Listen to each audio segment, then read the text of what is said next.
Welcome everyone to the Game Design and Game Development Pitch Day. My name is Maddie, and I'm going to kick off your event today.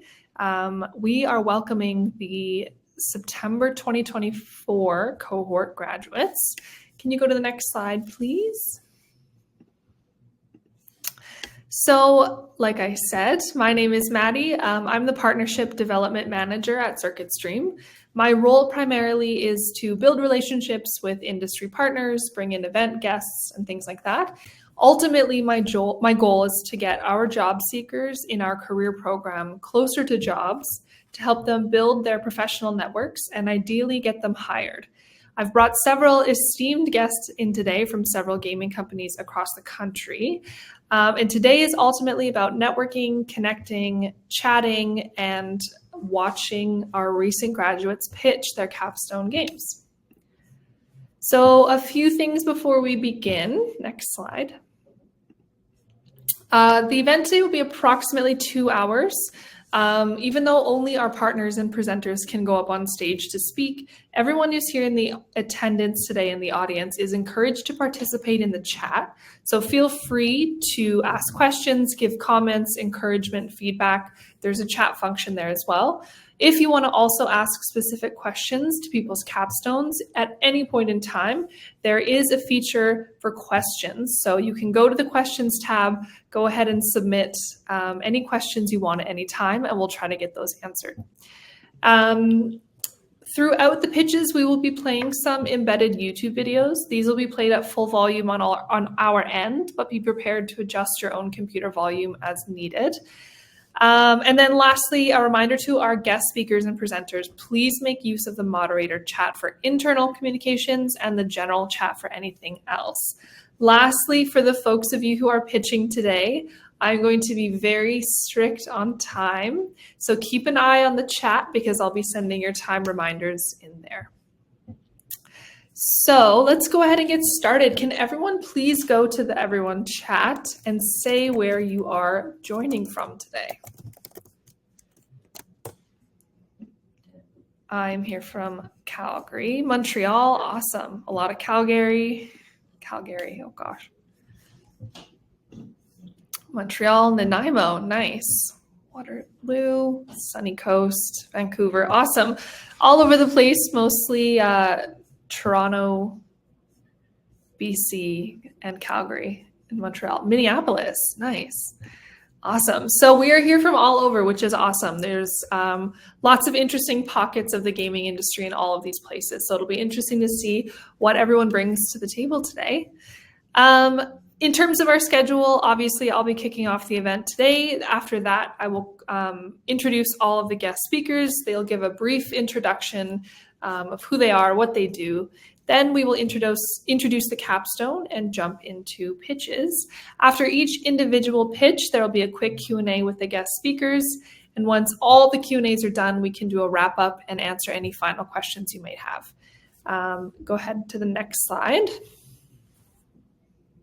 So a little bit about CircuitStream for those of you who haven't attended an event with us before. We began back in 2015 through a network of developers, designers, creators, and now are a leading provider of technology learning in game development and game design, as well as product management and software development. We partner with several industry-leading companies, and we provide courses and training to those looking to learn more about emerging technologies. Since our start in 2015, we have educated over 50,000 learners globally, and we are constantly updating our curriculums to stay ahead of the curve. Next slide. We also partner with several top universities in North America to provide tech education for both youth and adult learners. In fact, we're the only Canadian technology education company currently partnered with these universities to provide these types of boot camps and courses. Next slide. So I'll just touch a little bit on our talent network here a bit before we introduce the first industry partner. Next slide. So we are committed to supporting our alumni with their careers and personal development, and we take responsibility in connecting learners with industry partners and networks. Each of the bootcamp graduates who are presenting their capstones today are in our career program. The career program that we offer at CircuitStream is an optional bootcamp add-on that runs in parallel with the technical coursework and prepares our grads to confidently move forward in their job searches and grow their networks before they even finish so they can hit the ground running. Next slide. So for everyone in attendance today, we're always looking to expand our network of employers, industry partners, and everyone else who likes to attend events.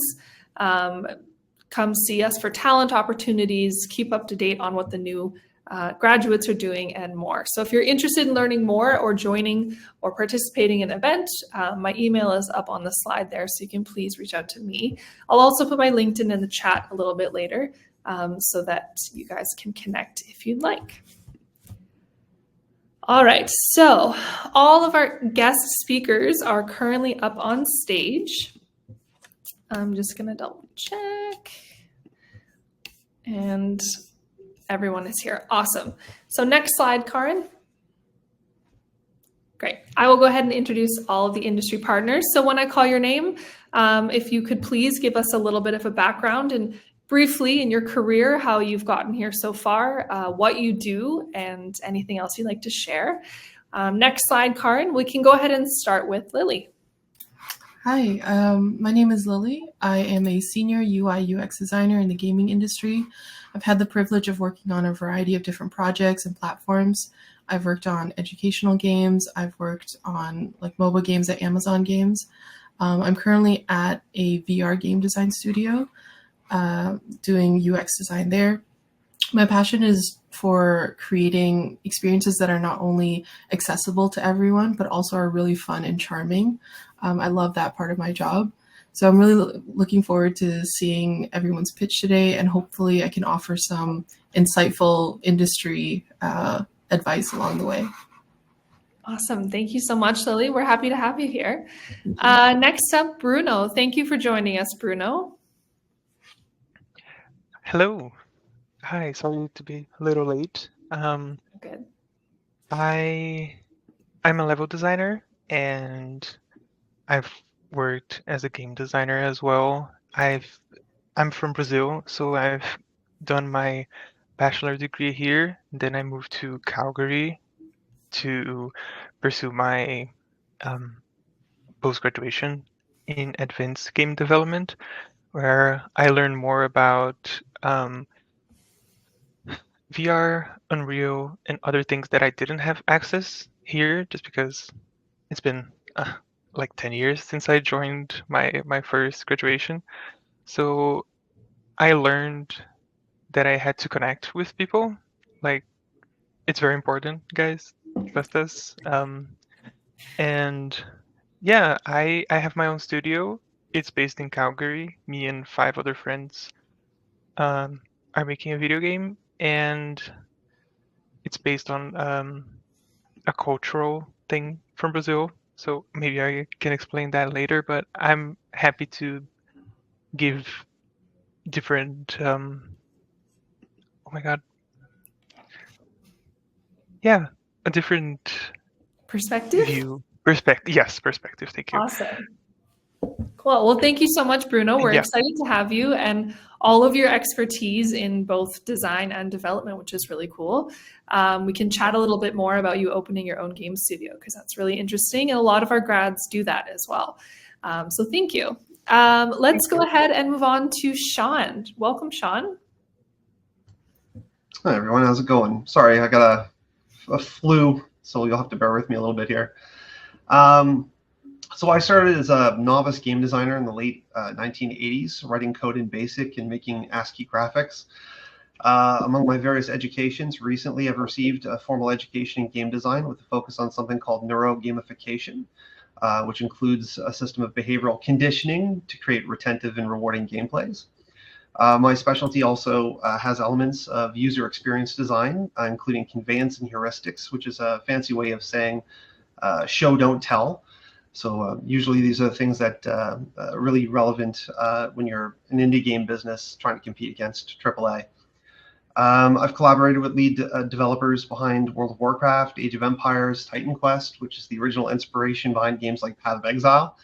I served as a lead game designer for a VR MMORPG for the better part of 3 years. I've worked with an AI company, helping small indie businesses compete at a much larger scale. And currently, I lead a team of highly skilled Pareto individuals in a local company here in Calgary, Alberta, developing what we call the first 4X RPG with simulation elements. I'm here today to support others and to selfishly observe talent opportunities. Awesome. Thank you. And thank you for joining us. And lucky for you, we have a lot of great talent. So hopefully we can find a match today. Thank you, Sean. So next, let's go ahead to Marlena. Welcome, Marlena. Hello, thanks for having me. So I'm Marlena.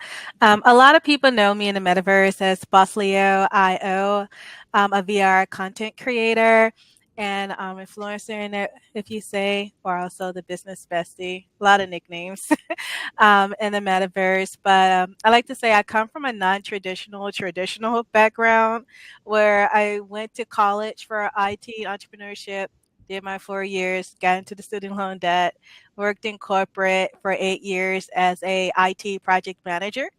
And I came into the industry as a VR content curator with Meta Horizon World Creator Program. And that kind of jump-started my career in the whole gaming industry, particularly in VR. Which led me to launching my own studio, the Diamond Resilience. We consider ourselves more of a creative tech studio and gaming where we build out immersive activation experiences, and that's bringing in real world experiences into the metaverse and gamifying them. And being a tech founder and building my own career gamification platform to help more creators like myself take more control over their career in this space and start their own businesses. And it's been a very interesting and fun ride ever since there. A lot of experiences and meeting people there. So that's how I got started into the metaverse. I was able to quit my job and coming up on 1 year doing this full time and helping more creators navigate this space and do the same. That is awesome. Thank you for being here, Marlena. And it's really cool to see another entrepreneur and we love to talk about this in our career program, with a non-traditional linear career path. I think that's the name of the game. There's a lot of entrepreneurs in the gaming and in the tech space. So we are very lucky to have you. Thank you for being here today. Last but certainly not least, we have Anthony. Anthony, go ahead. Hi, everybody. Thanks so much for having me, and congrats to all the members of the cohort for getting to this point today. Please also excuse me, I got a cold, so I'm quite stiffly today. So yeah, I had sort of an unusual way getting into this whole industry. I graduated university with a degree in creative writing and entered in with community relations and doing social media and things like that. But being in that role, I kind of got the opportunity to work really closely alongside different members of production, the CEO, the producers, the art lead, the audio lead, all these different people. Eventually to the point where I ended up picking up an internal QA role and then ultimately moved into design from there. And since then, for the last 10 years, I've been in a variety of design roles, technical design, UI, UX design, level design, interaction design, so on and so forth. I've kind of put my hands in all of it, all within the VR space. So I've shipped, gosh, I think I just shipped like my 10th project in my 10 years, just in February with Green Sky Games. That was Chrono Strike, where I led the project as the lead game designer. And I also incorporated my own team just last year as well, called Clip Through, where we're also making small games with a remote team. But yeah, I mean, I've got a lot of technical experience. I've got kind of ideas about how the whole games production pipeline goes. I have a project management certificate. So I have a lot of different kind of angles on how games are made and a lot of experience in different areas of design and development. So hopefully I can give you guys some good feedback today. Awesome. Thank you, Anthony. It sounds like you have a ton of experience to offer. And thank you to all of our guest speakers for volunteering their time to be with us today. I'm really excited to have you all. We have a lot of great experience and perspectives on the panel today. So just a quick overview, the way this will work is in one moment, I'll just pass it over to Karin, who is CircuitStream's lead career coach. She will introduce the capstone and introduce the individual presentations. So at that time, to our guest speakers, you guys can go off stage. Reminder, it's the little X that's on your video. Hover your mouse over your face. It's not the leave button that'll kick you out of the event. When the presentations are done, you'll be invited right back on stage, and you can go ahead and jump in, start asking questions, start giving feedback, and we will make sure that we send some time reminders. So thank you again to guest speakers, and Karin, over to you. Hi, I'm Karin, the lead career coach at CircuitStream. I am excited to be here today, and welcome to all students, graduates, prospective students, instructors, and former career coaches. And I look forward to introducing our capstone and the graduates who are presenting their pitches. So our Game Design Bootcamp is an intensive 30-week live online bootcamp which prepares students for a successful career in game design. We also have game developers here today, and this is also a 30-week online live bootcamp which prepares students for a successful career in Unity 3D development. The capstone projects that were created by all of our students were a minimum viable product, which was a project of their choice, and they were able to choose whether or not they wanted to work in a group or if they wanted to work solo. They were given only 4 weeks to come up with an MVP with 7 requirements, which were platform, aesthetics, mechanics and components, personas, activity loops, resources, metrics, and goals.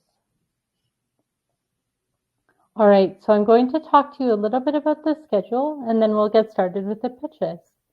Today we have 7 graduates presenting with 4 presentations. 3 of them are solo presenters and 1 is a group. I would like to call to the stage Tim with Pedal Stride. Good luck to all graduates. Welcome, Tim. Hello everyone. All right. When you're ready.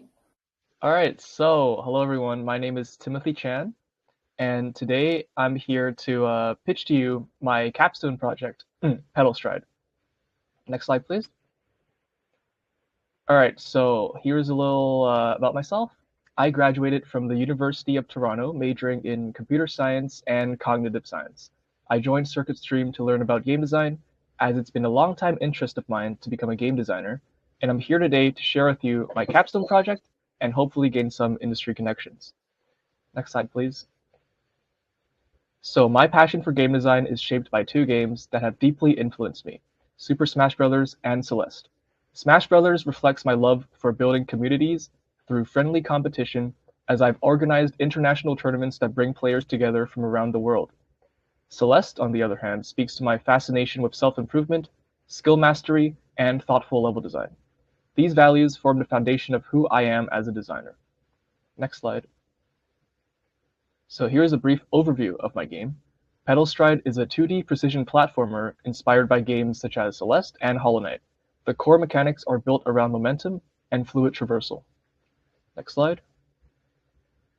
So here's a little slide showcasing the core mechanic of the game. It is a directional slash that launches the player in the opposite direction they slash in.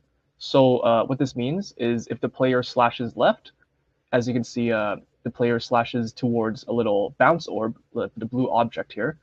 and it will send them the other way. Slashing left sends right, slashing right sends left, and slashing down bounces them up. So this allows the player to cross large gaps vertically and horizontally without expending their other resources.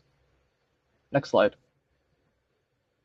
So the two other mechanics are a simple double jump, basic jump in midair, and on the right is a float mechanic, which basically acts as a safety net in difficult sections without removing too much challenge from the game. And you can also clear horizontal gaps with the float. Next slide. So these three mechanics combine to give pedal stride four main qualities. First is they synergize with each other and complement each other. The slash is the main form of movement, and the float helps manage it, and the double jump fills in the gaps in between. Secondly, it gives the game a nice mastery curve. The players can easily grasp the basics of the game's mechanics, but mastering the flow between all three takes a lot of time. And there's a lot of replayability because of the open-ended movement. Levels can be approached in multiple ways, opening the door for stuff like speedrunning or optimization. And finally, players are allowed to express themselves through their movement, as the mechanics give each player a unique feel in how they move, and players can develop their own rhythm and style. Next slide, please. So here's a brief, here's a little timeline of the game design process. So week one, I was just building the foundation of the game, like the game world, physics, and feel. The next week, I moved on to doing a lot of rapid prototyping with the movement mechanics, trying to make them feel as satisfying as possible. And next week, I began sketching and creating the levels. So first, I made a lot of these in pen and paper before translating that into Unreal Engine. And next, I started asking people to try out the game and implementing their feedback. And finally, I polished stuff like UI, audio, and artwork, things I didn't focus as much at first. Next slide, please. So now I'm going to show you guys a short demo of my game.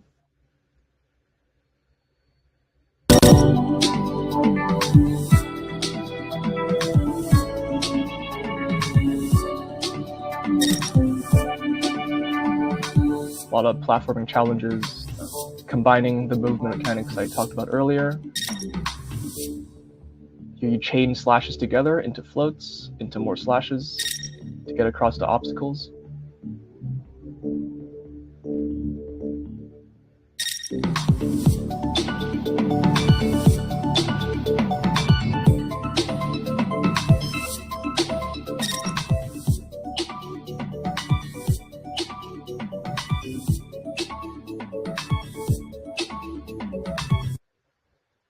Yeah, so that was a short demo of the game.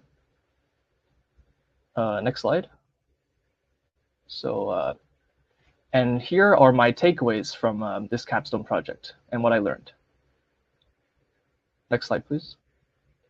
So here are some of the skills developed from this capstone project. Through this project, I learned how to quickly implement and iterate on new mechanics using Unreal Engine, and I plan to continue with gameplay prototyping on different genres for more practice. I also was able to build comprehensive design materials, including game design documents, accessibility breakdowns, and multiple pitch decks. I learned how to effectively communicate my ideas, and this would definitely help me in a collaborative development environment. I also learned how to design with the player experience in mind, with a lot of playtesting and iteration. In the future, I'd be able to contribute to stuff like quality assurance operations and user research processes. And finally, when coming up with the ideas for the game, I conducted market research into trends seen in platformers and audience expectations. I was able to develop skills in competitive analysis and make decisions with real-world context and strategy. And next slide. So what I plan to do now is plan to look for a job in game design. I'm very eager to learn from industry professionals and hope to fully transition into the game design industry myself. And while doing that, I also plan to expand Pedal Stride, add more mechanics and levels and stuff, hopefully make it a full game, and also learn how to use other game engines such as Unity, Godot, and further enhance my skill set. Okay, next slide.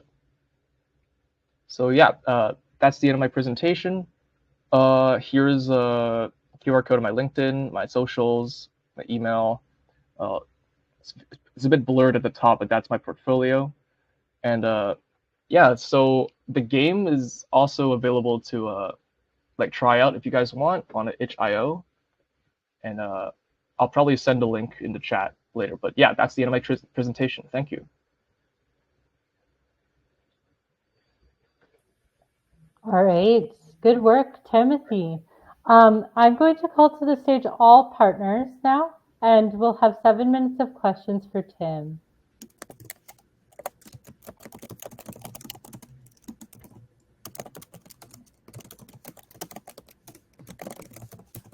Yeah, I also just posted my the link to the chat.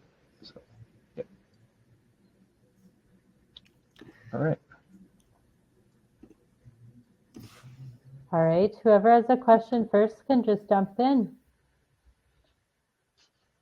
I suppose I don't have a question, but I could give some feedback if that's all right. Sure. All right. So I do teach level design, but I'm not a master of it. I like a lot of the flow. I like to see where you're going with that. And since you're expanding Pedal Stride, I'll just give some quick ideas. In terms of like teaching people where to go and how to use certain abilities, what I would recommend is in a simple way, have a timer set. And what happens is if players don't know where to go or they're not too sure how to overcome a challenge, because it looks like this is your first level, and your next levels, of course, will incorporate the things that you teach them in this level to make the game more challenging, to make that mastery feel really rewarding. You could have like a Sonic the Hedgehog system where coins or some sort of gatherable materials which add to a final score will appear over time. So if a player gets stuck, which almost always happens if you have a big enough company, and you can look at the user's heat map, you know that sometimes players will halt and they'll look around. And this is usually because the level design is tricky or because you haven't quite taught them how to overcome those challenges. Having those coins appear would be a great way to go, oh, I could swish my sword that way, propel me this direction, and then let myself fall down and then go the other way. And so you can add this. It's really great because the first playthrough, they're going to get stuck, but the next playthrough, they're going to feel like a champion. They're like, I've already got this. You don't need to show me anything. What else do I have here?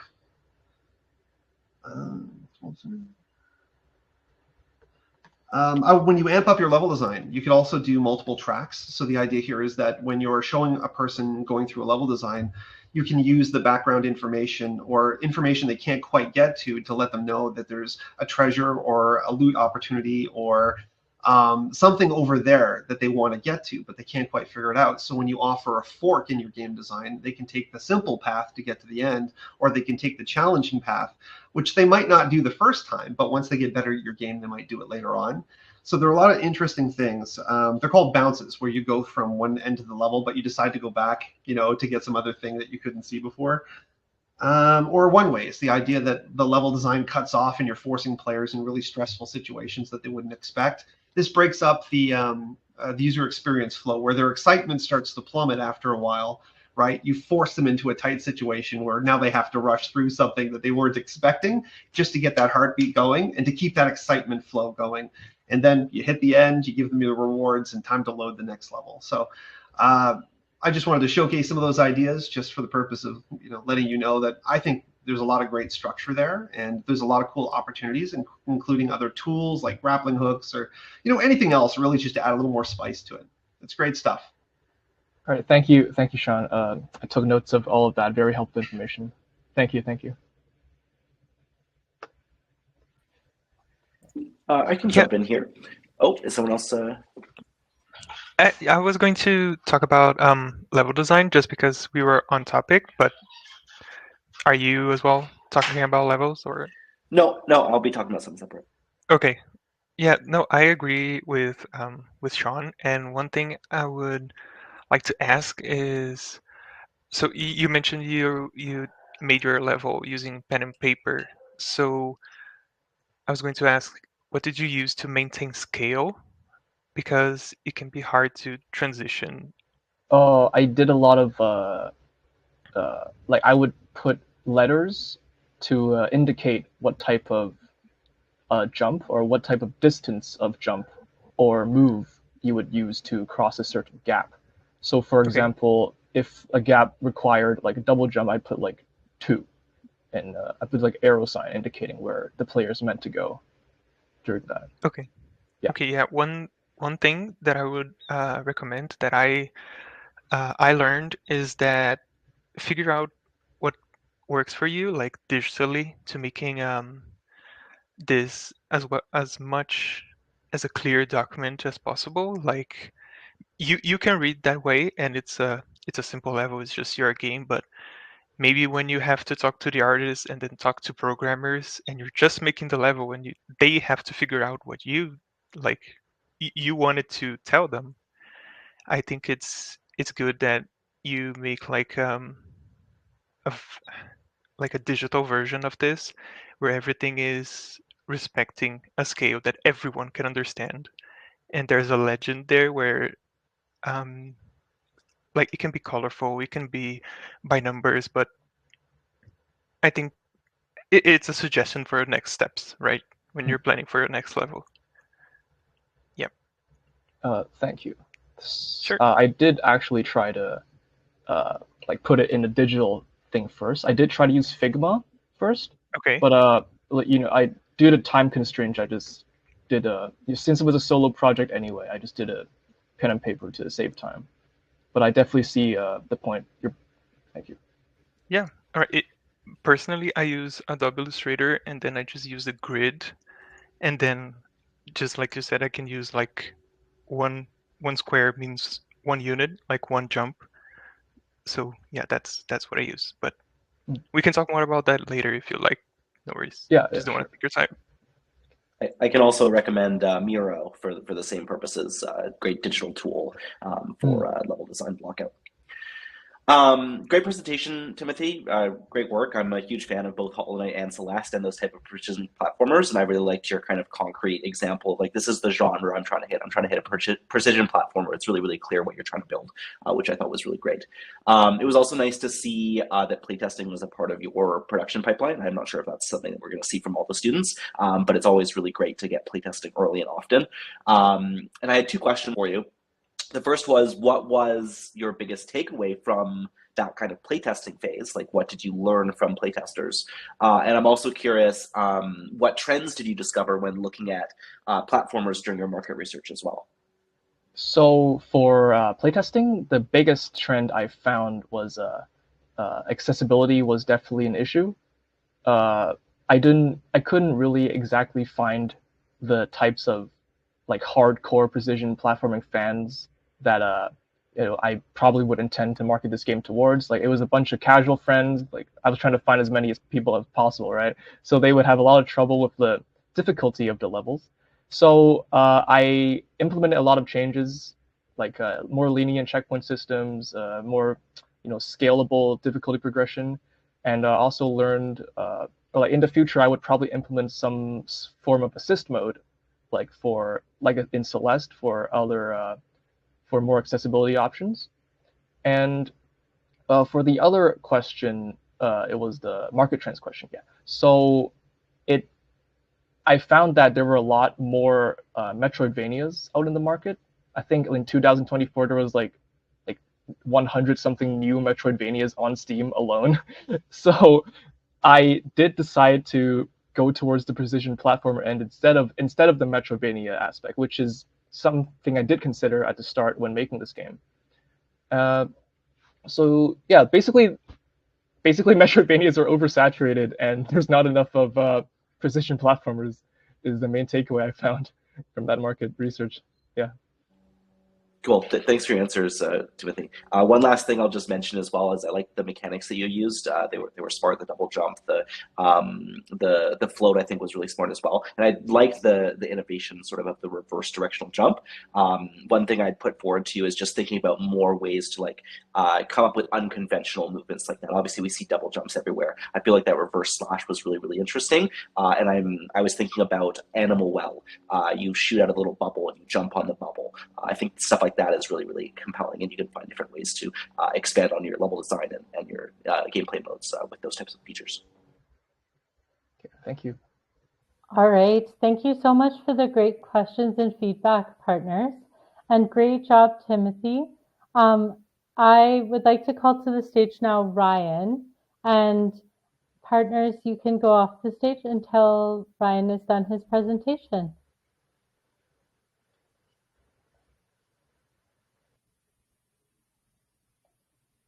Welcome, Ryan.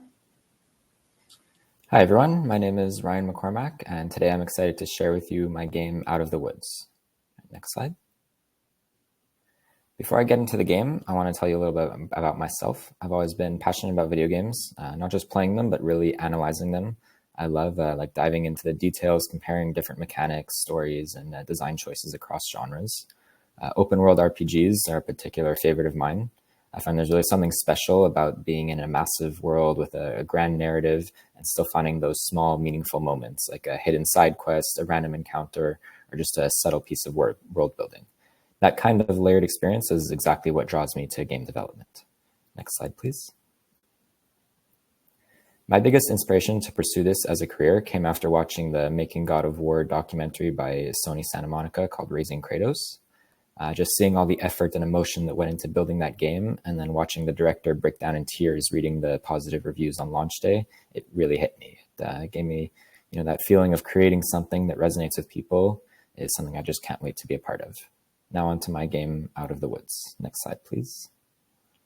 The idea behind this project was to create something that felt very organic and almost unscripted. I wanted players to feel like they were dropped into a big open space, free to explore and shape their experience however they liked. At the moment, it's essentially just a demo, but it represents the foundation of a concept I'd love to expand in the future. Next slide, please. So in the game, you play as a lumberjack who basically wakes up in the middle of a dense forest with absolutely nothing. Your main goal is to survive and build. You're cutting down trees to gather resources and constructing buildings to create your own little outpost in the woods here. As you progress, you can upgrade your tools to speed things up and defend yourself against the occasional wolf attacks. The title Out of the Woods comes from the eventual goal, to build a cart that lets you leave the forest and travel to a nearby town. While that's where the game currently ends, my long-term vision would be to expand it into a much larger experience where you can explore that town, meet the inhabitants, and offer your lumberjacking services to them. Next slide, please. I'll show you a short demo video now, just a couple minutes of gameplay to give you a sense of how it looks in place. You can play the video, please.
Next slide, please. So now let me walk you through the development process a little bit. So it all started with the planning, figuring out what systems I need and how they would work together. From there, I began building those systems individually in test environments. So like the player movement, the tree interactions, building structures, and the enemy AI, all the core mechanics. Once each piece worked, I integrated them into the main game world, making the tweaks needed to get everything playing nicely together. After that, it was all about refinement, placing the assets, adjusting, pacing, fixing bugs until I had a playable experience from start to finish.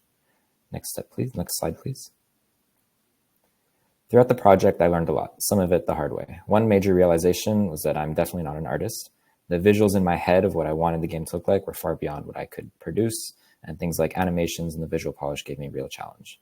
But I'm proud of what I was able to accomplish, especially with coding and systems design.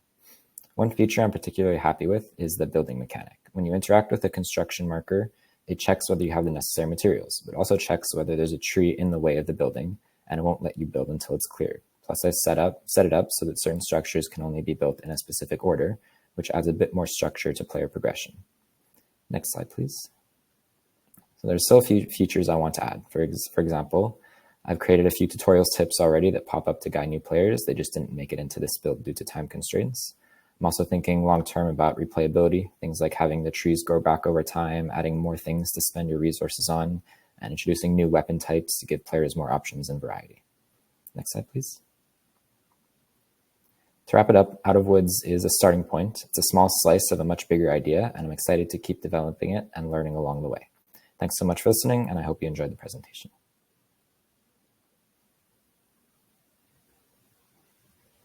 All right, partners, come on back up and we'll have 7 minutes of Q&A for Ryan.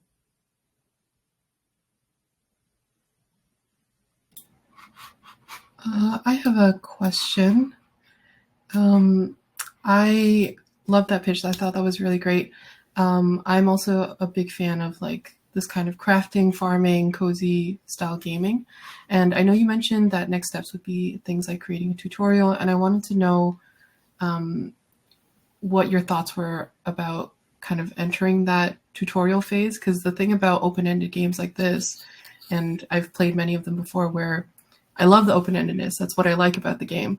But then when I enter the game, I don't know that I can craft a house. I don't know how to. I don't know that I can punch a wolf in the face. How do I learn all those things? And how do you plan on kind of bringing that tutorialization into an open-ended game? Yeah, so that was kind of one thing I realized a little bit later on when I was getting, like my girlfriend played it on like one of the later builds, and it was kind of realized, yeah, not everyone just has the instinct to swing their axe at the wolf first thing. So you kind of got to let them know, oh yeah, you have to attack, you have to chop down the trees once they've fallen over to get the wood, stuff like that. So at least like the first time one of these things happen, I have like a little notification sort of text box that pops up on the screen, like on the UI, just to let the player know like, hey, maybe you should try doing this, that sort of thing. Yeah, definitely.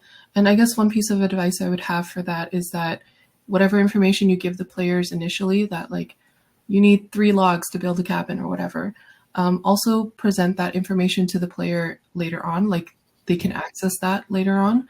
Because I don't know how many times I played a game where I learned something initially and then later I needed to recall that information, but I couldn't necessarily find it. So I would say if there was like a compendium or somewhere that you would store all that tutorialized information. And like in the start menu, have like a little tutorials page. Yeah, exactly. But yeah, great pitch. Great stuff. Yeah, Lily beat me to exactly what I was going to touch on. I'll just take a little bit further if that's okay. I hate taking my glasses off and putting them on all the time.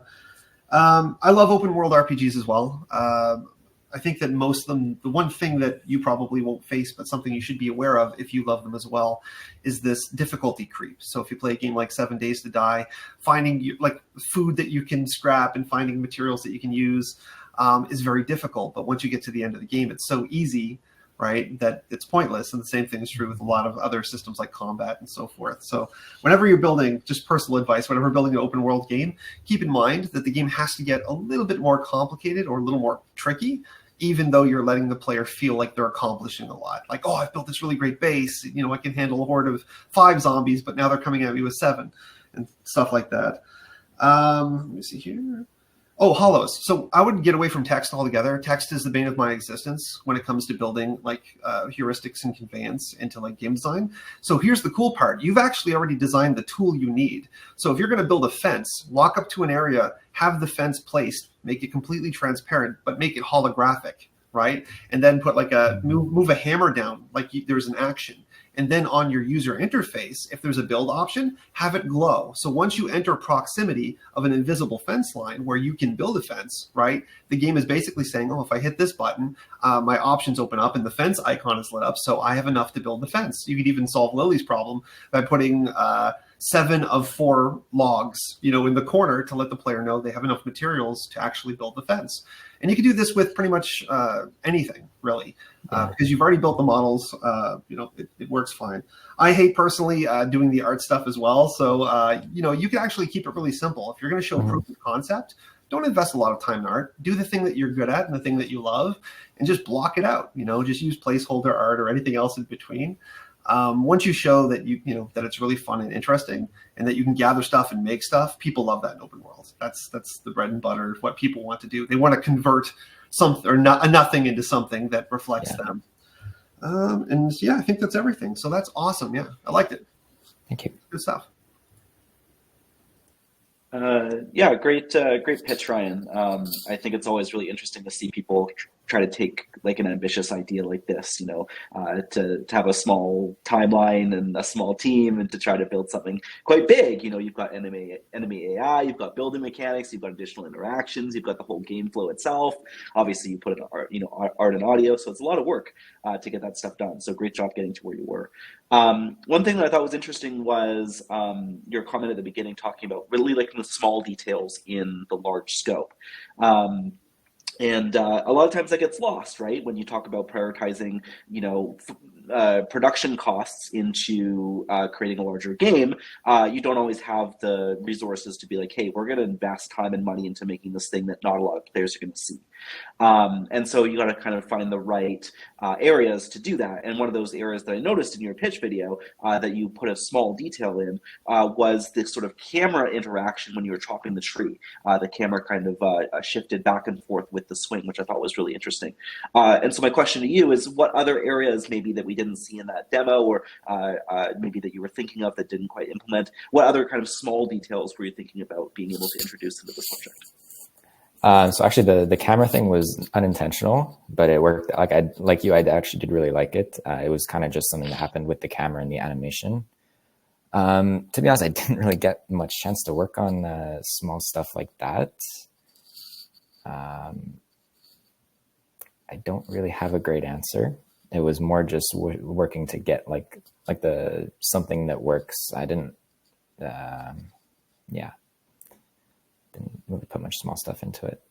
Yeah, just something to think about in the future is just like the feeling of those types of things. So, that's a great example with the camera. I would like definitely want to, kind of stumbled upon it, and then you can be like, oh, I want to implement this or improve this, and then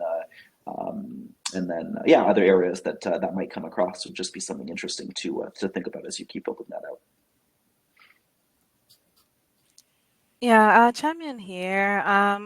Have you considered the player journey to where they're like gradually becoming loyal to the game and coming back for that retention piece? I'm sorry, I'm not sure I understand what you mean. Have you considered like just retention of how you'll keep players keep coming back to your world, like level progression, in-game purchases or so? Yeah, so I think like kind of that idea, like I forget who was saying, I think it was Sean, of you turn nothing into something. So like you really start off with nothing, just it's all trees, and then you build up kind of your own little home there. And I think in the future, if you were to go into the town and start doing stuff there and you come back, it'll really start to feel like home when you're actually doing stuff there. You're creating stuff that people are asking you for, let's say like building stuff to bring into the town. So I think that feeling of home that you've built for yourself, I think would be a good example of that. Yeah, absolutely. I did take note of like how I believe you were keeping track of how many logs they're cutting, and some other metrics, which is good and key. Some things that I would consider, because oftentimes when I think about game, I think about the monetization part of it, of like how we generating revenue for longevity and bringing players back. So some things that I would consider that I would recommend is thinking about that leadership board, or even expanding to multiplayer in that piece, but most importantly, how you can expand the game by thinking of more like items for inventory, like the more points or the more locks that they cut, they get a bigger axe or they get a bigger backpack, but things like that that keep them wanting to come back and want more so that you can continue to expand the game and build your team out that way. Thank you. All right. Thank you so much for your great questions, partners. And great job, Ryan. Next, I'm going to call to the stage Theo. And this one is a very unique presentation because Theo actually worked in a group with Gavin and Emily. However, they are currently on vacation, so Theo will be introducing himself and has a video for us to watch. So partners, you can leave the stage. Theo, welcome to the stage. Hi. Awesome. Well, hey everybody. Thanks everyone for being here and watching this. Unfortunately, my team members already had vacations booked right at the end of school, so I have the honor of being here in their place. So we recorded a little video that sort of, we talk about the game, showcase a demo, and then I'll be here for questions afterwards.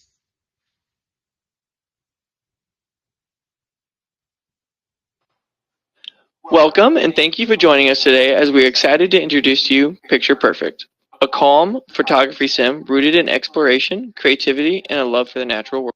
And here's our team. Hi, I'm Emily, and in this project I focused mostly on gameplay, narrative, quest, and UI design. I'm also a 3D animator with 3 years of professional experience in the VFX industry and have worked on various projects in both film and TV. Hi, my name is Gavin Martin. I did level, environmental, narrative, and world design and have a background of 3 years of experience in Unreal. Hey, I'm Theo, and I was the lead level and environment designer for Picture Perfect. I have 2 years of experience in Unreal Engine, mostly focused on environment creation and technical art, and I'm a retired landscaper and an avid hiker with a love for nature, and this is where I pull a lot of my inspiration from. Awesome. And for our goal for Picture Perfect was to create a relaxing, calm, and immersive photography simulation experience. Players explore nature, connect with wildlife, and grow as photographers, while still experiencing the joy of gaming. We aim to foster a positive and supportive community where players can share their creative work and celebrate the beauty of nature together. Picture Perfect takes place in a beautifully handcrafted national park where the player captures wildlife and nature photos to grow their online following. Inspired by their late grandfather's passion for photography, you as the player complete challenges, take on freelance gigs, and work towards landing a dream job with Nature's Nook, a prestigious nature magazine. Picture Perfect is designed to gently spark curiosity about the natural world of photography and calming gameplay. Players are encouraged to slow down, notice their surroundings, and engage meaningfully with a variety of real such as grasslands, forests, and mountains. While the experience is laid back on the surface, there is an intentional layer of quiet learning woven into the design. Whether identifying plant species, observing animal behavior, or simply enjoying the scenery, players naturally absorb knowledge through exploration and gameplay. But the journey doesn't end in-game. Picture Perfect encourages players to connect beyond the screen, sharing photos, trading location discoveries, fostering a community, and even seeking out world adventures. Ultimately, we hope players walk away feeling more relaxed, more inspired, and more connected, not just to the world around them, but to the joy of discovery itself. And Theo will be going over our gameplay. So for the core gameplay loop, the player starts their day by checking their phone for social media updates and freelance gigs. They then go out into the world and explore and take photos of the environment and animals before choosing their favorite photos to post to social media and ending their day. The player's main goal is to become famous enough online to land a professional photography gig, like mentioned before. Exposure points for pictures are awarded based on the following: subject matter and how many subjects there are, composition and how many subjects, and how the subjects are composed. In terms of game feel and visuals, Picture Perfect is meant to feel natural, expansive, and explorable while remaining peaceful and relaxing and creatively driven. So because of this, there's no violence. Instead, animals run away or are docile rather than becoming aggressive. The environment is also meant to feel lush and wild, yet safe and welcoming. We used foliage to create this feeling with flowering meadows, wild grasslands, and spruce forests.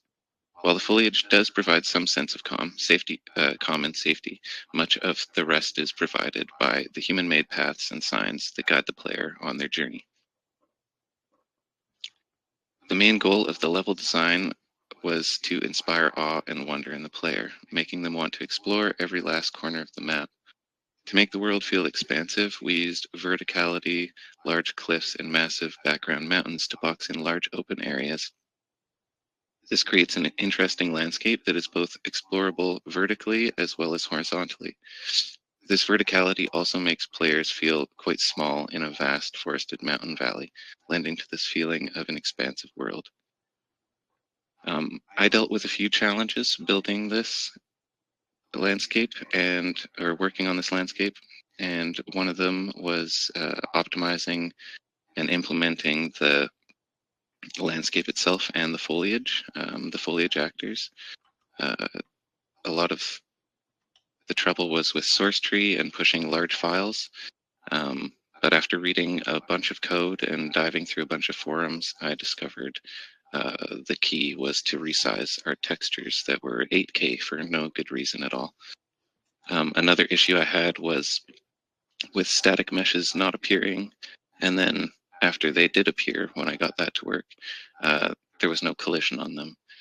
And a few late nights and many more forums, I managed to figure that out. And upon packaging the game, now we have a functioning game. I'm proud to say that.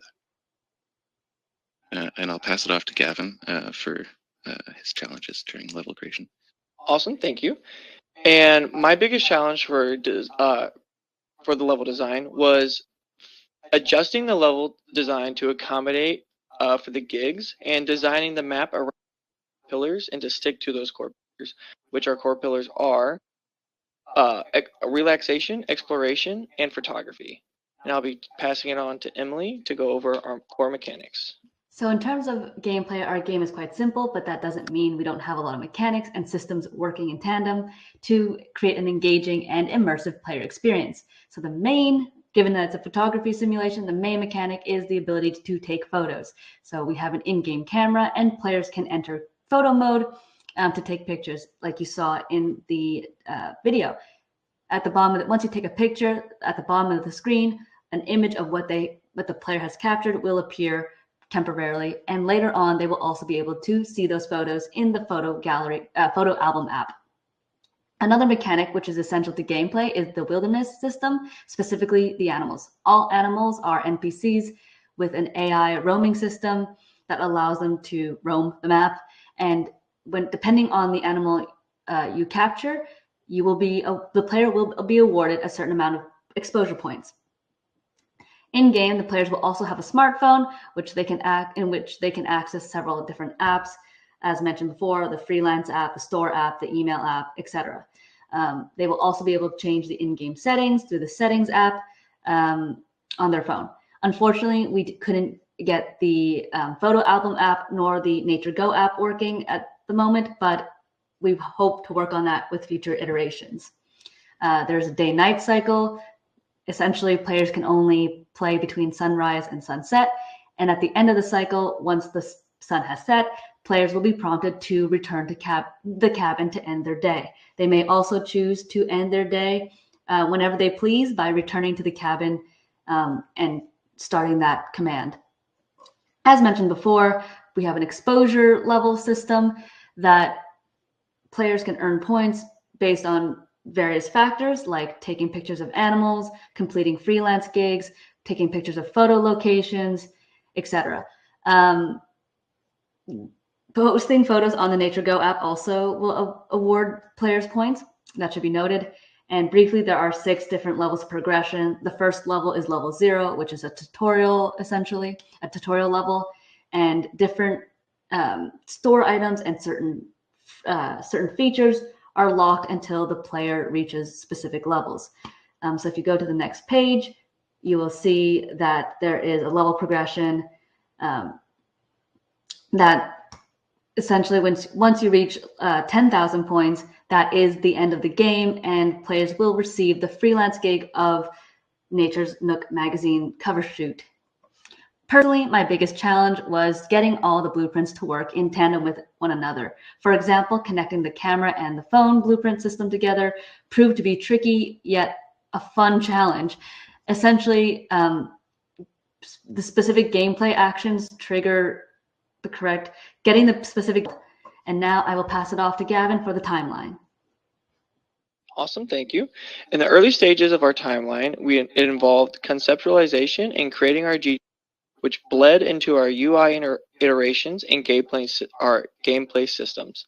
After grayboxing the project, we deliberately designed the map and worked as a team to finalize the project. Then here is a short video of our demo.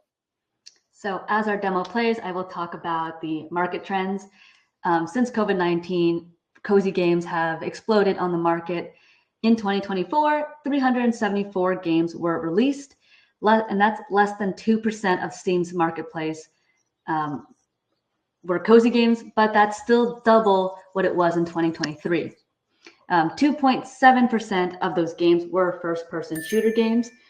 So out of all the cozy games released in 2024, that's only 10 of them were first-person simulation games. Sorry. Out of those, in 2024, out of 100 games, cozy games that were released, the average pass rating was 87.7%, which is still a 5% increase from what they were in 2023. So, like I said, cozy games are on the rise. All in all, through our design process, we believe that we have created a game that provides players with opportunities to explore, be creative, and to be curious. As to be expected, we've encountered many technical challenges as well as design challenges. Source control and blueprint implementation has proved to be challenging, but through persistence, research, and testing, we have overcome those obstacles. Moving forward, we continue to add and refine to the systems, mechanics, and level design of Picture Perfect to create the optimal player experience. There's a possibility for multiple new levels in different biomes, including mountains, rainforests, and deserts, and so on. Get in touch. Here are our contact information, and we look forward to connecting with you.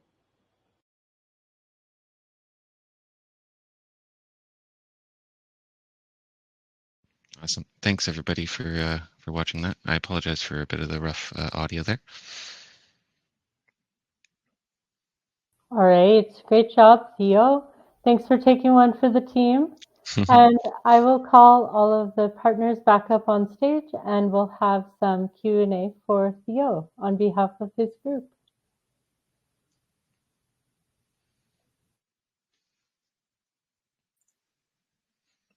Hi, Theo.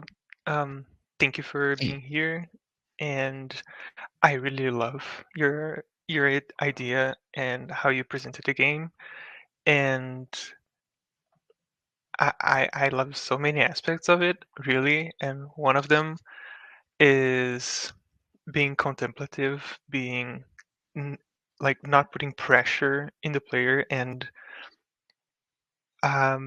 although you have like a scoring system, it's not like a competition. You can just do things in your own pace, which is great.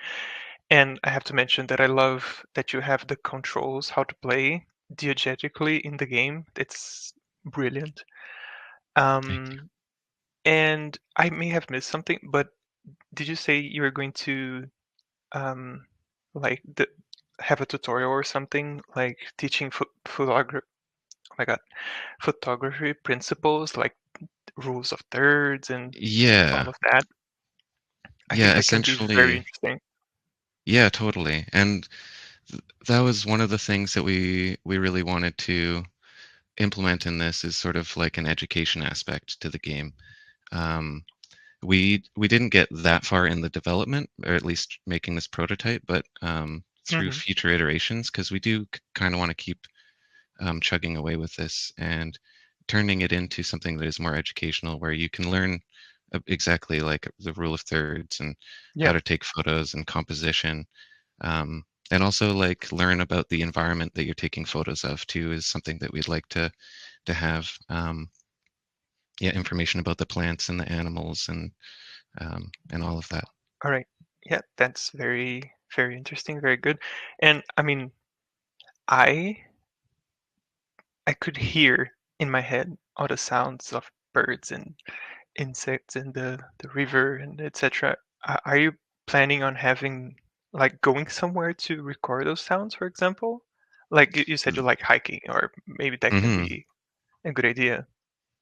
Oh, totally. And funnily enough, last year I actually bought my partner a bunch of sound recording equipment, and so we've. Oh.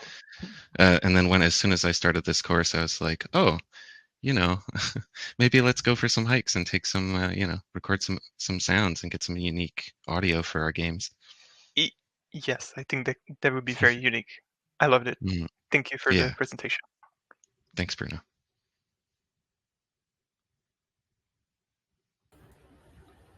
I want to give somebody else a chance to speak before I do. Does anybody want to give feedback, or do I have the clearance to go ahead?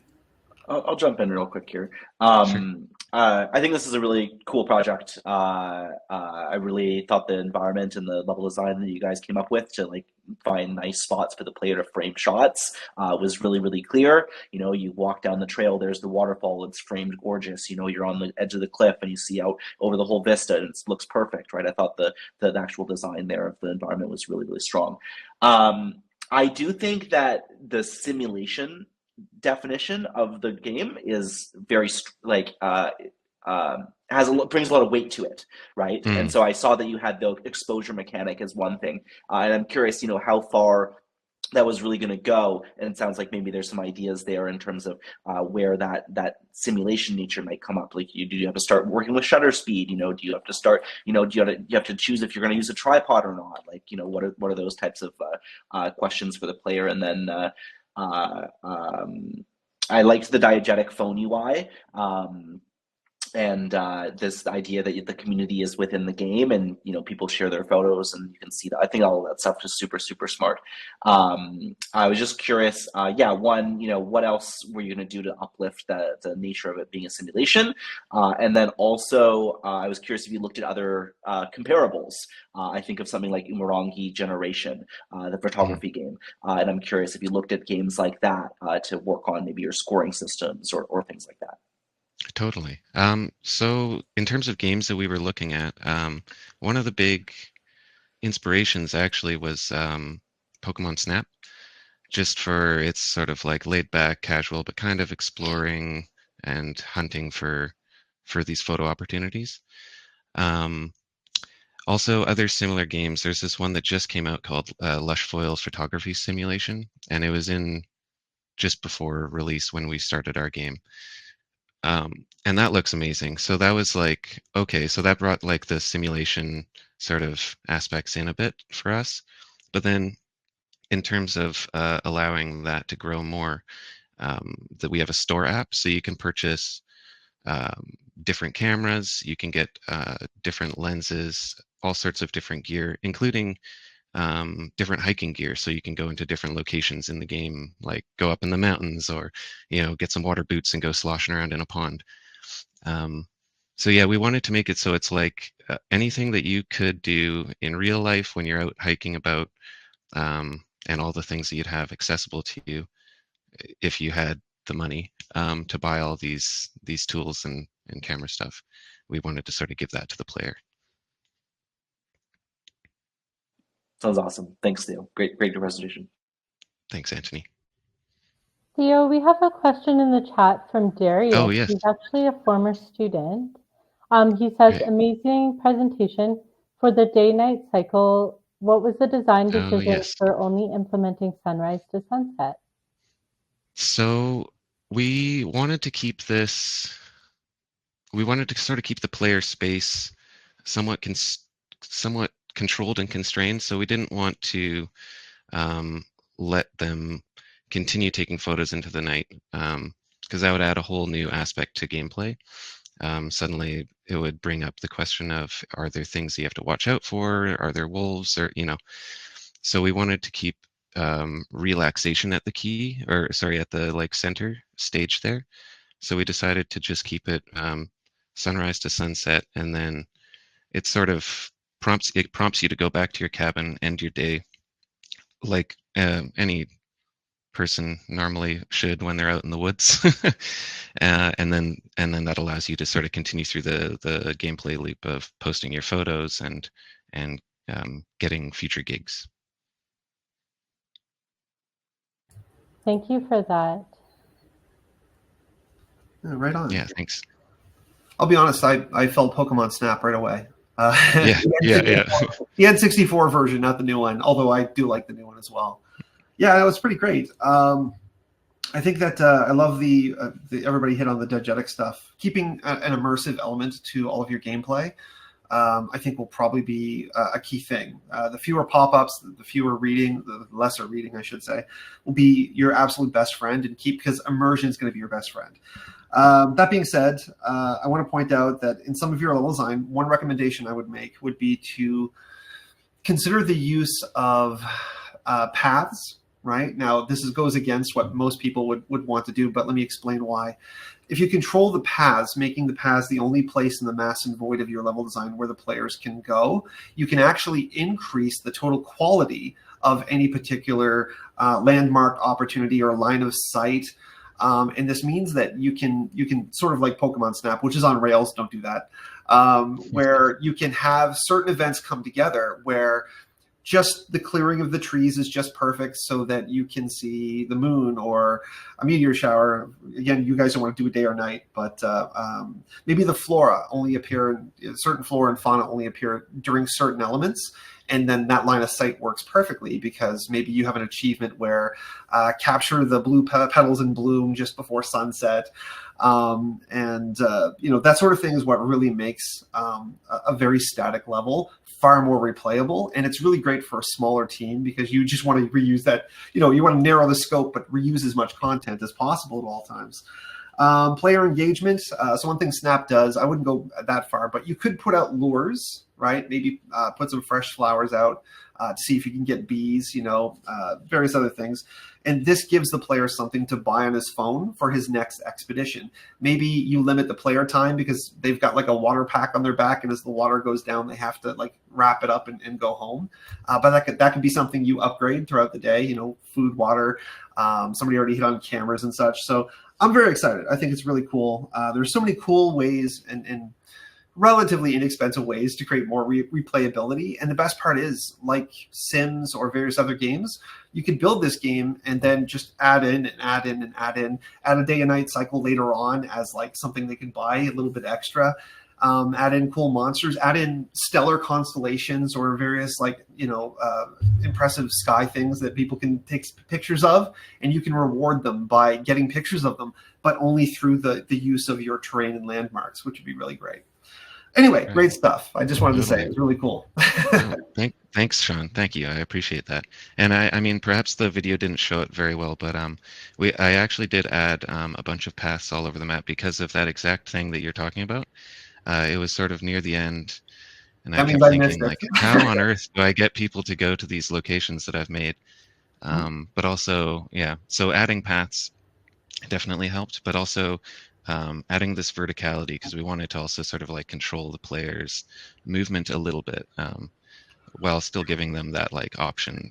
They feel like they can climb this hill, or all this kind of this stuff. Yeah, for sure. That's great. Thank you so much, Theo. Unfortunately, we are out of time for this one. So thank you so much for doing the presentation for your team. Now I'm going to call to the stage Rob. And partners, you may leave the stage until the next round of questions.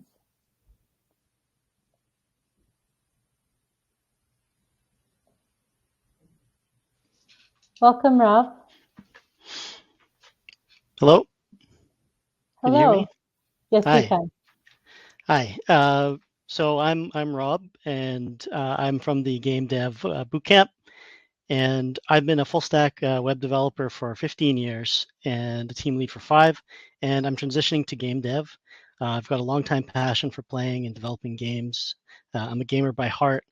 Started on the Commodore 64 with those really big floppy disks, and been involved in gaming, podcasts, and streaming. Next slide, please. So my gaming interests, I really love systems-driven gameplay where multiple systems can be combined for unique effects. Roguelikes included in that. I really like player agency where choices are critical to outcomes. I believe failure is important with games like Vampire Survivor, for example. Dynamic experiences where gameplay is different every time you play. For example, procedurally generated content or random events or PvP even. I really also like heavily stylized games. Themes, so for example, like black and white, where it really brings out the aloneness and despair, and at the same time enhances positive feelings, where brighter when you do succeed. And ultimately, games are fun, and I love when games have a twist, maybe a modification on a genre, or a secret to find. Next slide, please. So what I wanted to do for my capstone was to go to my roots and take a simple idea and do a twist on a genre. Next slide. So for me, that would be Mutton Madness. Next slide. And Mutton Madness is a 2D tower defense with real-time resource management, where you defend your herd of vulnerable sheep against goblin invaders. Goblins attack in waves with increasing difficulty and faster spawns, with the main mechanic being the sheep's madness. They become more erratic and panicked and start to move around the closer the goblins get and the further you progress in the level. You can deploy units to defend your herd, but also to restore the madness. And between waves, there's an upgrade system for power-ups, something that adds a lot of creativity. So for example, like maybe like sheep husbandry to raise more sheep if you lose some, or even attack upgrades, things like that. Next slide. My demo. Next slide. Welcome to my demo for Madness.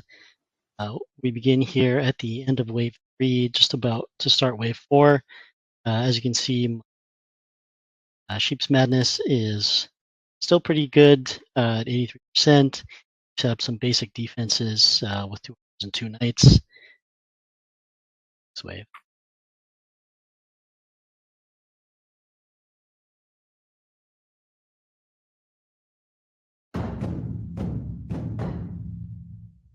In this wave, we have the TNT barrels, which are pretty deadly. When they die, they explode, dealing damage to everybody around them, which is the big benefit of having knights, as they can soak up more damage than archers can. So see here.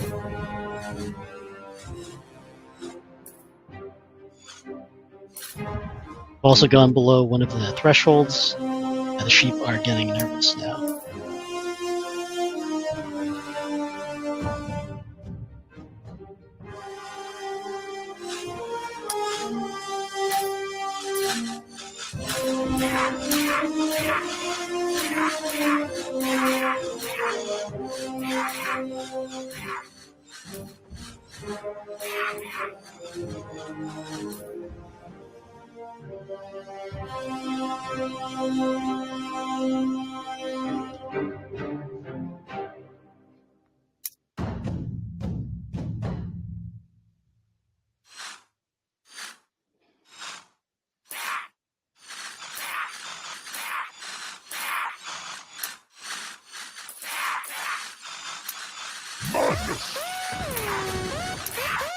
We have a sheep starting to get close. I'm deploy a herder and return to the start. that helps to calm them.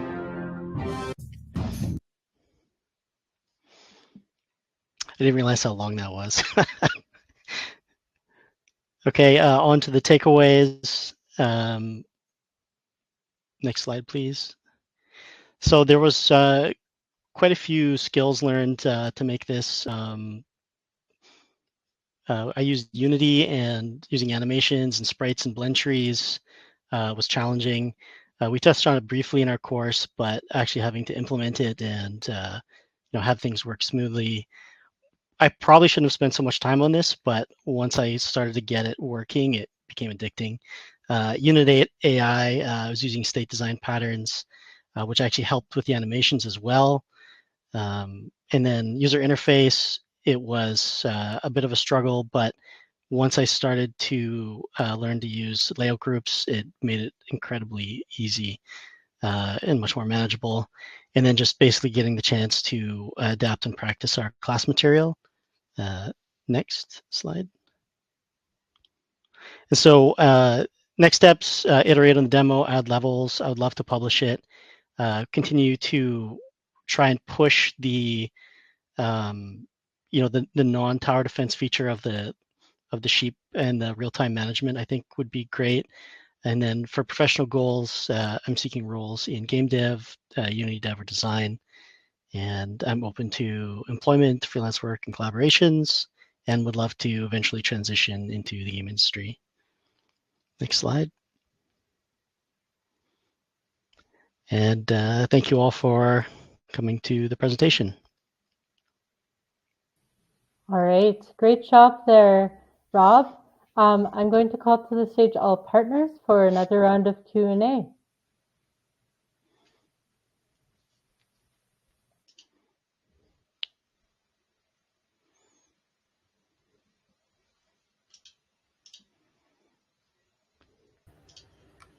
I guess I'll jump right in. Yeah, great stuff, Rob. I love emergent design as well. So whenever, for anybody who's not too sure, emergent design is usually when you get these two systems that you build that just happen to behave in unique and fun and interesting ways. Zelda does this very well. And there's so many opportunities with tower defense games to sort of, pull that rabbit out of your hat and just make something fun and unexpected that people wouldn't see. I think that as the game progresses, to add difficulty, you could use a systemic affordance, and this is like a rock paper thing, where certain units are more resilient against certain types of very dangerous towers early on, but then you could sort of bend back the other way and just add more complexity this way. As you're evolving your towers, you're thinking as you progress through the game, how can I make it more challenging? And the best part is, as the game designer, you're curating that experience, which means you can deliberately have more mobs spawn that are weaker to those towers early on, so the player becomes accustomed to it. But then later, as the game progresses, you can throw that one, super mob that's a little more resistant to what they've got, just to add that sense of like impending doom, like, oh, it's getting to the end, and then you have to react real quick. Just to sort of save the day, because that's what people really want out of tower defense games, in my humble opinion, is they want the confidence to know that they've learned from their past, that they're getting really good at it. But as the game designer, you want to surprise them with something they don't expect. And by building those curated systems that you're sort of talking about, the emergent gameplay, you can secretly seed that in by choosing deliberately to put the players in a state of risk, only to let them get out by the skin of their teeth.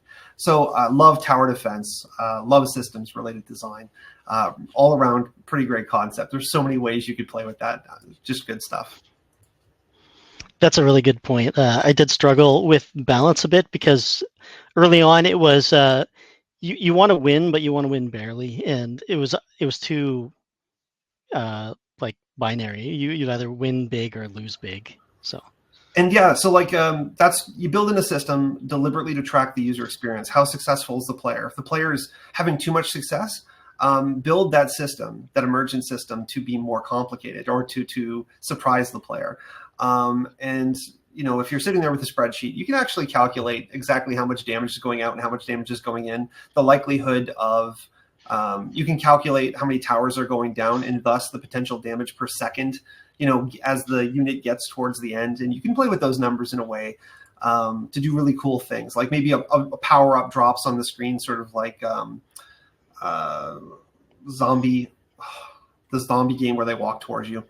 And you can click on it last second and just drop it just in time to save the player.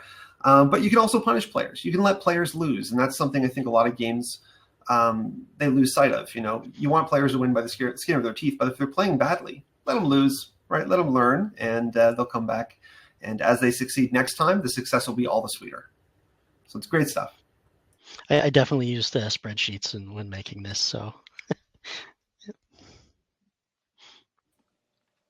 yeah, nice project, Robert. It was super.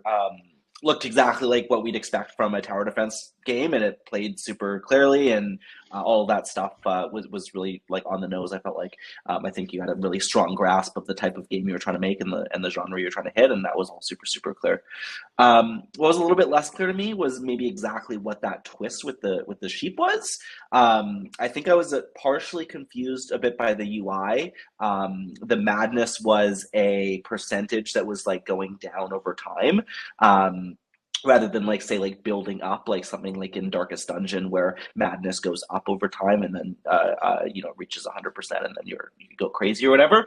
And so I felt like maybe there was a bit of a UI affordance that could have been done there to make that a bit more clear. But then I wasn't 100% sure what happened. I saw they went red at the end, but I wasn't exactly sure what that twist was at the end. So if you could speak more to what the twist in with the madness was. that's a great idea. Actually, I think I'm going to steal that and have it increase instead of decrease. So basically, starting out, the sheep are calm. They don't really move much. As they're, I guess, using your term, the madness, they get more mad. They start to move around more radically, and the time between their movements increases. So, and that's based on how close the invaders are getting to them and how many kind of waypoints they cross. And so what happens eventually is that you need to kind of manage them, or else they end up running into the path, and then the enemy units can just eat them, right? So basically you're wanting to keep them kind of contained in an area, and without that they start to behave really erratically and run into the line of fire, so to say. Okay, so that makes sense then. You're basically managing both the path that the enemies are coming along, as well as managing the madness of the sheep, so that you're not putting yourself in more of a trouble because they become more mad and wild and run into the path and whatever. Okay, that makes a lot of sense. Yeah. I think just expanding on that a bit more, making that more clear to the player, and then maybe have that a bit more of an impact on gameplay as well would be a really great twist. Excellent, thanks. Yeah, and through level design, I was thinking you could do really creative stuff. So, for example, having them in the middle and different areas they spawn, or even going around, things like that, is something that I've been working on for a second level. Yeah, again, in terms of the way levels are designed for tower defense, you normally start at the beginning and then watch your way towards the end, right? So if you're thinking about both the beginning of the path and then you're also thinking about maybe the middle of the path where the sheep are, I think that's a really cool idea. So yeah. Lots of potential for that. Yeah, I just had a quick note about the pitch. It was really good. I liked how polished the game looked. Like you had a whole entire playable demo too, so that was really cool. One thing I wanted to ask, and it's okay if you haven't thought this far yet, but when I see a game like this, it screams to me like casual gaming, which is great, especially on like a mobile platform. So I wanted to know, when it comes to monetization on a like kind of a casual game like this, if you see it as a casual game, is this something that you've thought about? Is it kind of like maybe a freemium model where you can play the game for free and then you can make in-app purchases to get like power-ups or something that will help make the levels easier to pass? Is that something that you've thought about? Or cosmetics? Yeah, exactly. Not. I haven't really thought about monetization at all.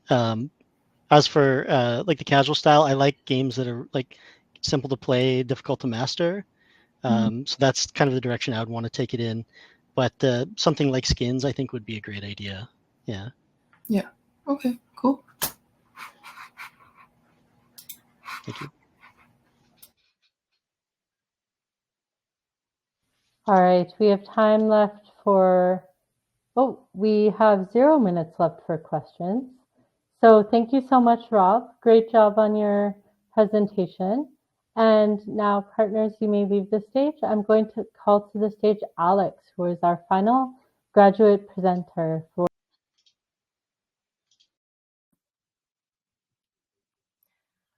Good afternoon, everyone.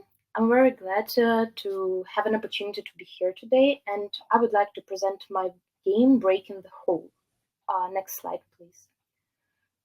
First, I want to introduce myself. My name is Alexandra Alba Rodriguez, and I hold a bachelor's degree in creative writing and literature, which shaped my skills in storytelling and narrative structure. And currently, I'm also pursuing a second degree in digital futures, where I focus on game design and development, VR technologies, UX, UI, and creative project management. I've always been passionate about writing, arts, and games, and that's why game design felt like the perfect way to bring all of that together into one creative medium. I feel like these games, they're very similar to books, but have visual representation and gives more of an opportunity to influence the plot. Next slide, please. So now coming back to the game, Breaking the Hole is a low-poly 3D adventure RPG set in an open world. It offers players a mix of main storyline mission and side quests, which helps keep the experience fresh and dynamic. The game is designed with diverse gameplay, from different quests and mechanics to interactions and exploration, keeping players constantly engaged. One of the key ideas behind it is flow.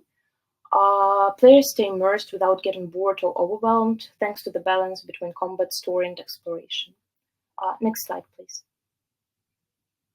Here you can see the examples of the low-poly environment used in Breaking the Hole. I chose this style because it's visually distinctive, lightweight, and helps build a storybook-like atmosphere while still feeling immersive. The world includes peaceful villages, forests, mountains, rivers, all handcrafted to create a sense of both beauty and scale. Next slide, please. So the story of Breaking the Hole centers around Kato, a young fox whose peaceful life is destroyed when wolves raid his village and kill his family. He's forced to flee and ends up joining a resistance to protect the rest of Fox Hollow from invasion. As war spreads, the player helps Kato grow, not just as a fighter, but as a leader, reclaiming lost lands, helping survivors, and fighting to protect what remains of his homeland. It's a journey about loss, courage, and becoming stronger through purpose. Next slide, please. The core mechanics of Breaking the Hole are built to support both combat and exploration while keeping the gameplay engaging and strategic. First is the combat system. Players use a sword and a bow for ranged attacks. Dodging and the sense-based alert system help predict and avoid enemy strikes. Second is skill progression. Players can earn skill points through missions and exploration. And exploration is also central because the world is open, filled with hidden locations, and designed to reward curiosity. Players rely on stealth and strategy, avoiding direct combat when needed.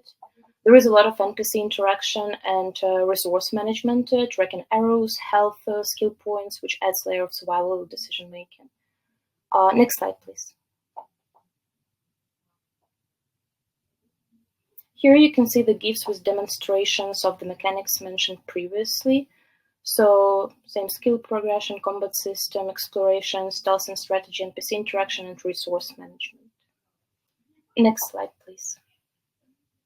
Many players are drawn to open world games that offer not just action but also emotional storytelling and a meaningful journey, but often games tend to focus too heavily on either combat or narrative, and that imbalance can hurt the experience. My goal with Breaking the Hole is to bring both together, creating an engaging game that merges skill-based combat, strategic exploration, and a personal story of survival and resistance. I want players to feel like they're part of something, not just fighting, but helping, exploring, and growing alongside Kato. Next slide, please. So here is a quick look at the project timeline. In March, I focused on the core idea development, defining gameplay direction, and starting work on the story and world structure.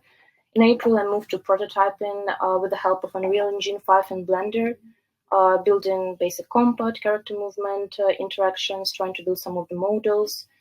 And in May, I have pulled everything together into a presentation-ready prototype, ready to pitch and build on. Next slide, please. So yeah, on the next slide, you will be able to look through a small demo made to demonstrate game's mechanics, style, and progression.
Sorry, next slide, please. So to wrap up, I've established a foundation of the game. Of course, there were challenges, especially balancing combat fluidity with accessibility and managing time constraints. My next steps are to polish the combat system, improve animations, and expand quest content. Next slide, please. So thank you for your time. On the next slide, you can look through my contact information, and I'm happy to answer any questions. Thank you. All right, great job, Alex. Partners, you can come to the stage for our final round of Q&A.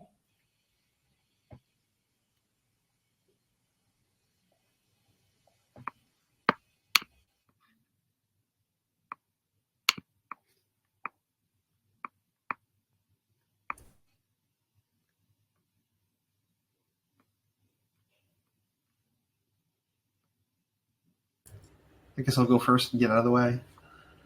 I love these styles of games, and I like your approach on narrative design, the idea that you want to make it more central to the actual core gameplay. I think the best example of this sort of thing happening would be your more popular shonen anime, because what they do is they use the combat structure to propel, obviously, the main story. When the hero's strong, but the villain's stronger, and now you're going to find out why. And so they use these great moments to sort of talk and engage between the elements of combat that really sort of adds flavor and value to what's going on. Maybe the villain isn't really a villain. Maybe something bad happened that compelled him, and maybe he's a recruitable character, or, someone who can help you or something. So the idea here is that I would follow that structure and think about adding breakpoints in your combat or your boss fighting, just to sort of push the narrative a little bit forward. It's tricky because you're going to slow the game flow down, but having it be, making it work, just through trial and error, a little QA, and asking your friends, hey, can you try this and tell me what frustrates you? You can probably resolve that process a little bit here and there and just make it more succinct. Sometimes show don't tell is your best friend, but when you want to do narrative well, you have to tell a little. So picking that little is going to be a key element. Visual hierarchy, I think, is probably I'm not the art expert, but I find that using the engine tools, you can desaturate the background a little bit and keep a higher saturation on the main character. And so this way the main character is visually dominant on everything else that's going on around them. And it's a great way just to always make you feel like your expression, the agent, is your expression of agency, and that you're always connected. Otherwise, everything just, the color just blurs together and becomes one thing. But it's great stuff. I'm really excited to see where it goes. It's good stuff. Thank you so much. Yeah, I wanted to work a bit more on the visuals, but because of the time restrictions, we didn't have such a chance. But yeah, visual part of the game is one of the most important, because I really want to concentrate on the style of low poly game. I like low poly games, like they look very nice, and this dreamy style engages. So yeah, I need to work more on the game, and I was trying to do some models myself with the Blender, but I'm not that good with 3D modeling, so it took it took some time, and I understood that it's better to concentrate on the mechanics and stuff than lose all the time for 3D modeling. But yeah, the style is very important in the game. Thank you so much.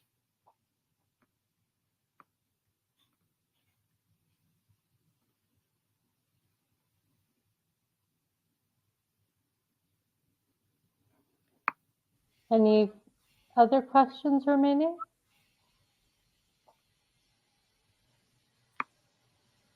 I can jump in here.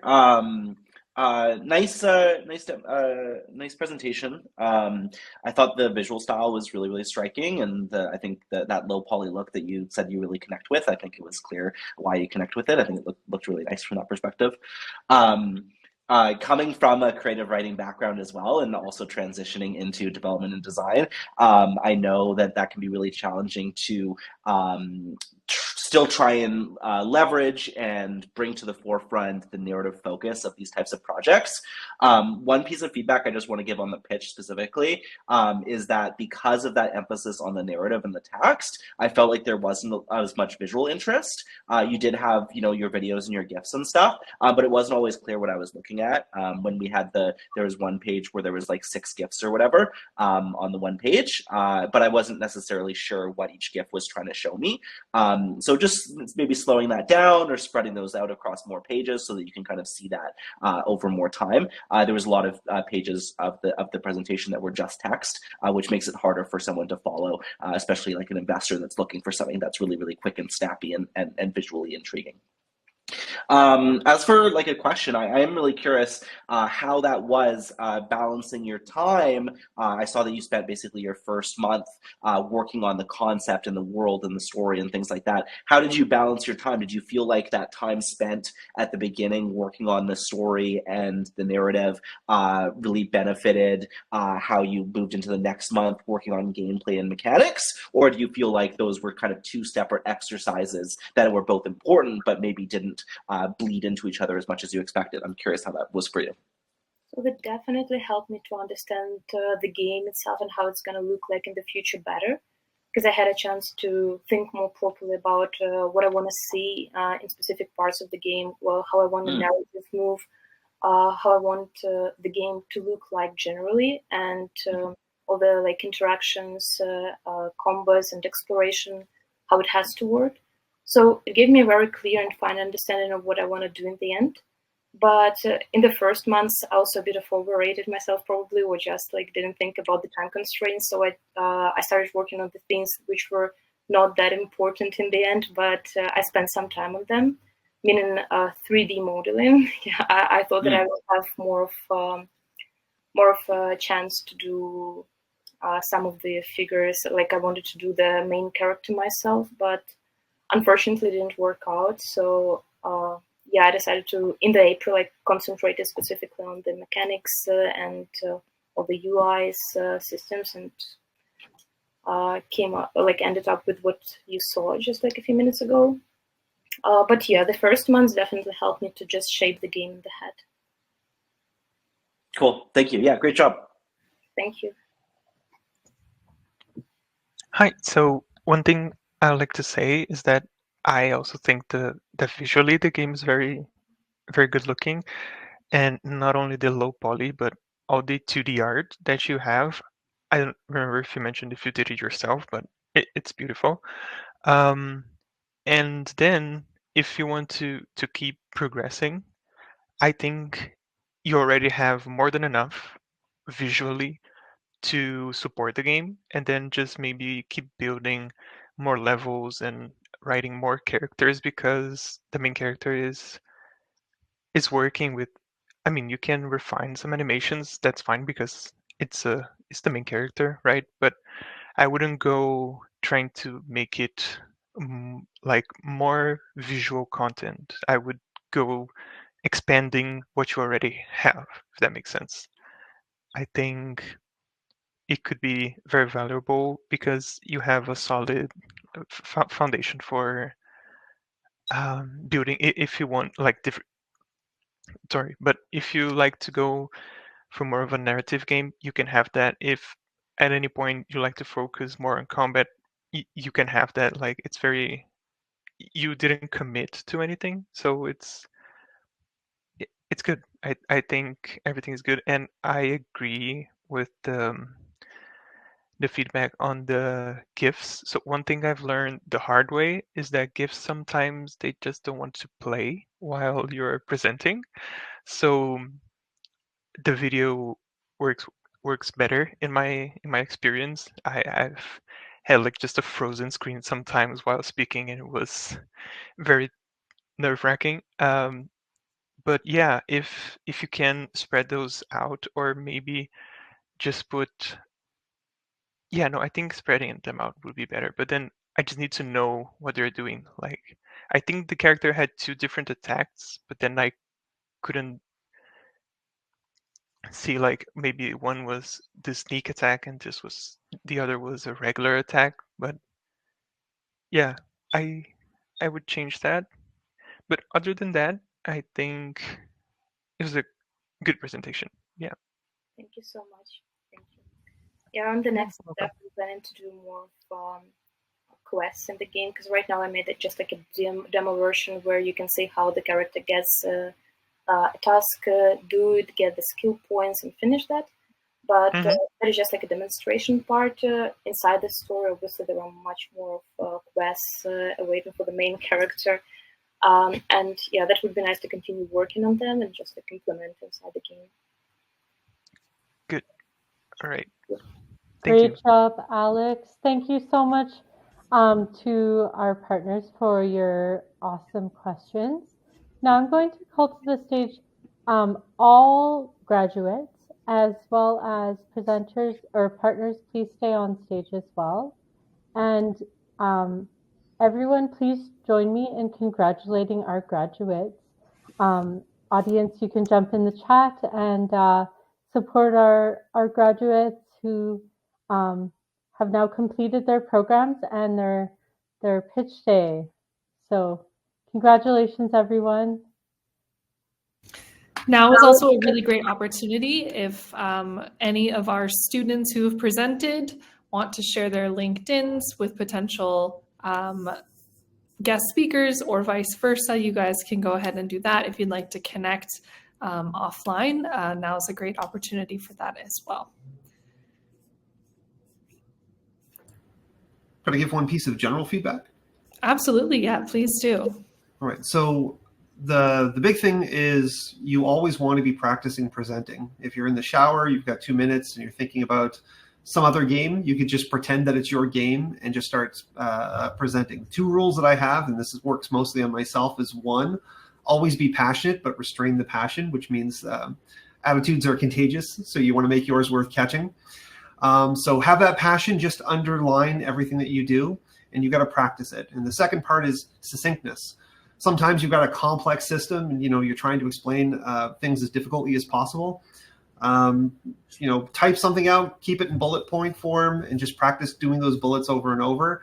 The goal is you want to hook people's interest, right? If you say something, it's only half of an answer, and somebody asks the other half of that question, that's when you know you've got them, right? So practice pitching, do it in front of a camera whenever possible, mirror, or anything else in between, because you will never stop pitching. You will never stop. Doesn't matter how far up or below the food chain you think you are, it'll always be there, okay? Yes, that is great advice. Thank you so much, Sean. Yeah, if I can add to that. Sure.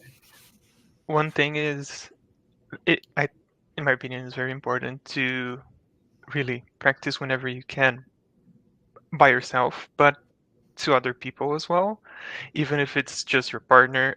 I have 8 cats. They listen a lot about my game. And I say that because I used to be like shy introvert, and keeping eye contact was hard. So when I went on stage my first time, I just froze and couldn't say things. And this is something you cannot like practice. It's not every day that you can have the experience of having someone listen to you and you being the center of attention for, I don't know, 3, 5 10 minutes maybe, and having the high stakes, right? I mean, it's not every day that it happens. So even if you're not confident, first say yes. Yes, I'll do it. Yes, I'm going.